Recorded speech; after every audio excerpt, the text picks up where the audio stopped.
শসা দিয়ে আজ একটা দারুণ স্বাদের রেসিপি বানিয়েছি আর সেটাই এখন আমি তোমাদের সঙ্গে শেয়ার করব। নমস্কার, আমি প্রিয়াঙ্কা আর তোমরা দেখছো প্রিয়াঙ্কার রান্নাঘর। দুর্দান্ত স্বাদের শসার এই ইউনিক রেসিপিটি স্কিপ না করে শেষ পর্যন্ত সম্পূর্ণ দেখার অনুরোধ রইল। আশা করি ভিডিওটি শেষ পর্যন্ত দেখলে তোমাদের ভালোই লাগবে। দুর্দান্ত স্বাদের শসার এই রেসিপিটি বানানোর জন্য প্রথমেই আমার এখানে লাগছে একটা শসা। শসাটাকে ধুয়ে আমি শসার দুমুখ এইভাবে ছুরি দিয়ে বাদ দিয়ে নিয়েছি, তারপর একটু ঘষে শসার কষটাকে বের করে নিলাম। এবারে আমি শসাটাকে এই ছুরিটা দিয়েই ওভাল সাইজ করে কেটে নেব।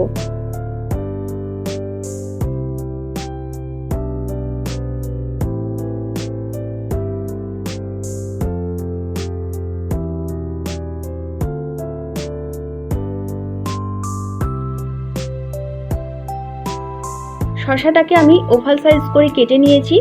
এবারে এখানে আমি একটা বাটি নিয়ে নিয়েছি আর বাটির মধ্যে প্রথমেই নিয়ে নিচ্ছি 2 কাপ বেসন।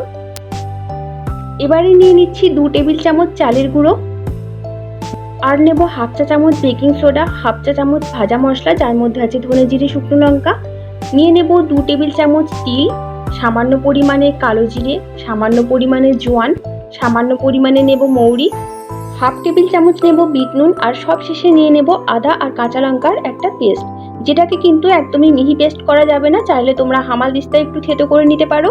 এবারে সব উপকরণগুলো দেওয়ার পর সমস্ত উপকরণগুলোকে আমি শুকনো অবস্থায় একটু মিশিয়ে নিলাম চামচের সাহায্যে। তারপর আমি অল্প অল্প করে জল দিয়ে একটা ব্যাটার তৈরি করে নেব।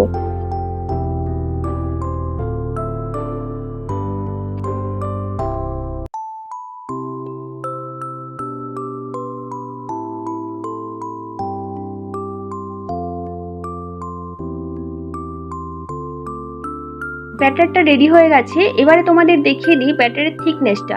তোমরা দেখে নাও ব্যাটারের থিকনেসটা ঠিক এই রকম হয়েছে। এর থেকে বেশি পাতলাও হবে না, ঘনও হবে না। এবারে আমি কড়াই বসিয়ে দিয়েছি। কড়াই গরম হয়ে যাওয়ার পর দিয়ে দিয়েছি সর্ষের তেল।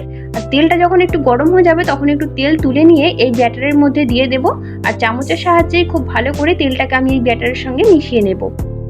এর ফলে এই খাবারটা কিন্তু আরো বেশি মুচমুচে হবে। তোমরা থিকনেসটা আরো একবার দেখে নাও। এবার আমি ব্যাটারের মধ্যে দিয়ে দিলাম ওভাল সাইজ করে কেটে রাখা শসা। শসাটাকে ভালো করে আমি ব্যাটারের মধ্যে ডুবিয়ে আমি গরম তেলের মধ্যে ছেড়ে দিলাম। এইভাবেই আমি বেশ কয়েকটা শসা এইভাবে ব্যাটারের মধ্যে ডুবিয়ে নেব আর তেলের মধ্যে ভাজার জন্য ছেড়ে দেব।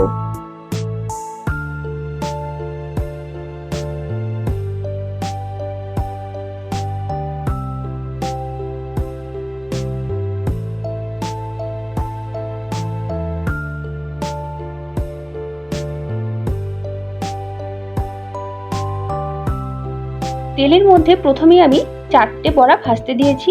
এবারে আমি এগুলোকে উল্টে পাল্টে লাল লাল মুচমুচে করে ভেজে নেব।